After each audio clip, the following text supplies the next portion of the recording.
بنی اسرائیل کے 3 لوگوں کا واقعہ بخاری اور مسلم دونوں میں آیا ہے۔ حضور اکرم صلی اللہ علیہ وسلم نے فرمایا کہ بنی اسرائیل میں 3 لوگ تھے، بہت نازار، کمزور، غریب قسم کے لوگ تھے، اور اللہ نے ان تینوں کا امتحان لینے کے لیے فرشتوں کو بھیجا تھا کہ جاؤ ان تینوں کا امتحان لیا جائے یہ کرتے کیا ہیں۔ اور 3 کون تھے؟ اس میں سے ایک کوڑی تھا، کوڑ کے مرض میں مبتلا تھا جس کو برس کہتے ہیں، سفید داغ۔ ایک کوڑی تھا، ایک گنجا تھا اور ایک نابینا تھا۔ اللہ نے فرشتوں کو بھیجا کہ جاؤ ان تینوں کے حالات معلوم کر کے اور ان تینوں کی مرضی کے مطابق جو مانگتے ہیں ان کو دے دیا جائے۔ فرشتہ سب سے پہلے کوڑ کی بیماری والے کے پاس آیا، اس سے خیر خیریت پوچھی، کیا حال ہے؟ اس نے کہا بڑی پریشانی میں ہے، یہ بیماری لگی ہوئی ہے، لوگ مجھ سے گھن کرتے ہیں، کوئی میرے پاس آنے کو تیار نہیں۔ اچھا تم چاہتے کیا ہو؟ تو بنی اسرائیل کا وہ شخص کہتا ہے کہ میں یہ چاہتا ہوں کہ میری بیماری دور ہو جائے، میرے لیے خوبصورت کھال آ جائے میرے جسم میں، اور لوگ مجھ سے جو بھاگتے ہیں بھاگنا شروع کر دیں، میرے معاشرے میں کوئی عزت بھی ہو جائے۔ فرشتے نے اس کے جسم پر ہاتھ پھیرا، وہ اسی وقت صحیح سالم ہو کر کے ایک خوبصورت جسم کے ساتھ کھڑا ہے۔ اس کے بعد پوچھتے تمہیں مال کون سا پسند ہے؟ غریب آدمی معلوم ہوتے ہو۔ کہا مجھے اونٹ بہت اچھے لگتے ہیں، اگر اونٹ مل جائے تو بہت کام آ جائے گا۔ اس فرشتے نے ایک گابھن اونٹنی اسی وقت اس کے حوالے کر دی جو چند دنوں کے بعد بچہ جننے والی تھی، اور برکت کی دعا دیتا ہوا آگے چلا گیا۔ اگلا نمبر اس گنجے کا تھا۔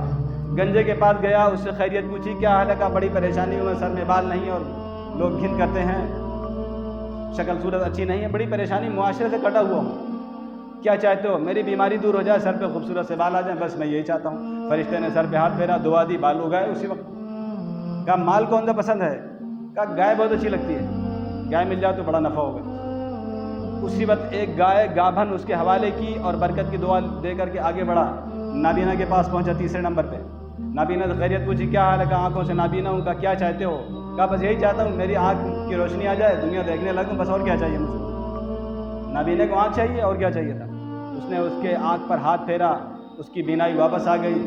کہا مال کون سا پسند ہے؟ کہا بکریاں بہت اچھی لگتی ہیں، بکریاں بہت پسند ہیں میں۔ تو اس کی آنکھ کی بینائی واپس آئی اور ایک گابھن بکری اس کے حوالے کر کے برکت کی دعا دے کر کے چلا گیا، کیونکہ فرشتہ اللہ کا نمائندہ تھا آیا تھا بھیجا ہوا، اور برکت کی دعا دے کر کے گیا تھا کہ چند مہینوں کے اندر تینوں کی جو بکریاں اور گائے اور اونٹوں سے ریوڑ ان کا بھر گیا، ایک وادی بھر گئی۔ حدیث شریف کے اندر وادی کا لفظ ہے، وادی کہتے ہیں 2 پہاڑوں کے درمیان کے جو نشیب کی جگہ ہوتی ہے، یعنی ایک میدان بھر گیا۔ اب یہ سمجھ لیجیے تینوں کے پاس بہت بے شمار مال ہو گیا اور بڑی خوشحال زندگی گزارنے لگے۔ تو اللہ نے اسی فرشتوں کو بھیجا، جاؤ پھر ایک بار امتحان لے کر کے۔ اب یہ کرتے کیا ہیں؟ پھر آتا ہے کوڑی کے پاس، کہتا ہے کہ میں ایک مسافر ہوں، مسکین ہوں، سفر میں آ رہا تھا، سارا مال ختم ہو گیا ہے، منزل پہ پہنچنے کے لیے کچھ بھی نہیں بچا میرے پاس۔ یہ اللہ نے آپ کو اونٹ دیے ہوئے ہیں، پورا آپ کے پاس تو ذخیرہ ہے، ایک اونٹ دے دیں گے میرا کام بن جائے گا، دودھ بھی مل جائے گا، سواری بھی ہو جائے گی۔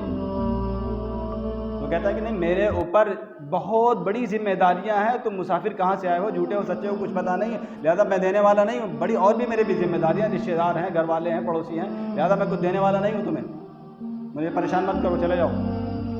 تھوڑی دیر فرشتہ کہتا ہے کہ مجھے ایسا لگ رہا ہے کہ میں تمہیں پہچانتا ہوں، پہلے تم کوڑ کے بیماری میں تو مبتلا نہیں تھے۔ تو کہتا ہے یہ کیا بک رہے ہیں؟ میں تو خاندانی یہ رئیس اور خاندانی خوبصورت چلا رہا ہوں، کوئی بیماری پہلے سے نہیں، تمہیں کوئی غلط فہمی ہو رہی ہے۔ تو فرشتہ کہتا ہے اگر تو اپنے قول میں جھوٹا ہے تو اللہ تجھے ویسے ہی کر دے جو پہلے تھا۔ ابھی وہاں سے وہ فرشتہ آگے بڑھا ہی تھا کہ وہ پہلی بیماری جو برس کی کوڑ کی تھی وہ اس کو لگ جاتی ہے، چند دنوں کے اندر سارے اونٹ آہستہ آہستہ کر کے ختم ہو گئے اس کے ساتھ۔ پھر وہ آگے بڑھا گنجے کے پاس اور اس سے کہتا ہے کہ میں مسافر ہوں، مال ختم ہو گیا ہے، مسکین ہوں، تمہارے پاس یہ بہت سارے بیل اور اونٹ، بیل اور گائے وغیرہ ہیں، ایک ہمیں دے دو، ہم منزل پہ پہنچ جائیں گے، کام آ جائے گا، اور یہ خیر کا کام ہے، باقی مجھے کوئی شوق نہیں، میں مسافر آدمی ہوں، پریشانی میری دور ہو جائے گی تو مجھے اللہ کی ذات پر بھروسہ ہے، اس کے بعد تم سے کچھ امید ہے۔ کہتا میرے پاس گنجائش نہیں ہے، یہ مال جو دیکھ رہے ہیں میرے پاس بھی بہت بڑی بڑی ذمہ داریاں، میں دینے والا نہیں، یہاں سے چلے جاؤ۔ وہ بھی کہتا ہے کہ میں تمہیں جانتا ہوں، شاید پہلے تمہیں کوئی بیماری لگی تھی، تم گنجے تھے، بعد میں اللہ نے فضل فرمایا ہے، یہ تمہارا گنجا پن دور ہو گیا۔ کہتا ہے کیا بک رہا ہے؟ میں تو خاندانی رئیس چلا رہا ہوں، یہ تو خاندانی جو کچھ دیکھ رہے ہو، میں خوبصورت انسان گھوم رہا ہوں، خاندانی ہوں میں، خاندانی کابرن ان کابرن، حدیث شریف میں باپ دادا سے چلا رہا ہوں۔ فرشتہ کہتا اگر تم جھوٹ بولتے ہو تو اللہ تمہیں ویسے ہی بنا دے جیسے کہ پہلے تھے۔ بس آگے بڑھا اور آنن فانن اسی لمحے میں وہ سر کا گنجا پن پھر واپس آ گیا۔ نابینا کے پاس گیا، اس کے بعد سلام دعا کیا، خیریت بتائی، میں مسافر ہوں، مسکین ہوں، اور اللہ نے تمہیں بہت مال دیا، کچھ ہمیں بھی دے دو، میں منزل تک پہنچنا چاہتا ہوں۔ تو نابینا کہتا ہے کہ تمہاری بات بالکل سچ ہے، میں غریب تھا، اللہ نے مجھے بہت نوازا ہے، جو جتنی بکریاں چاہو لے لو، جا سکتے ہو، جتنی مرضی ہو لے لو، میرا کچھ بھی نہیں تھا، سب اللہ نے مجھ کو دیا تھا۔